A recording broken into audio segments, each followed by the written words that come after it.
എൻ്റെ വീട്ടുമുറ്റത്ത് വെച്ച ചാമ്പയാണിത്. ചാമ്പ, പിന്നെ ഇത് 2 പ്ലാവുണ്ട്.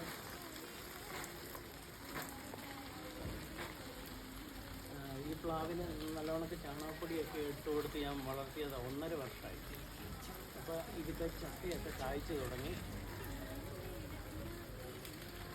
ഇതിലൊരു 2-3 ചക്ക വന്നിട്ടുണ്ട്. ഒരെണ്ണം ഇച്ചിരി വലുതായി. പിന്നെ അടുത്ത പ്ലാവ്, ഇതിൽ ചക്ക കായ്ക്കാൻ തുടങ്ങിയതേ ഉള്ളൂ. ഇതിൽ കുഞ്ഞു കുഞ്ഞു ചക്ക വന്നിട്ടുണ്ട്. ഇതെൻ്റെ മാവ് ഇതുവരെ പൂത്തില്ല. ഉടനെ തന്നെ ഇത്തവണ പൂക്കുമായിരിക്കണം.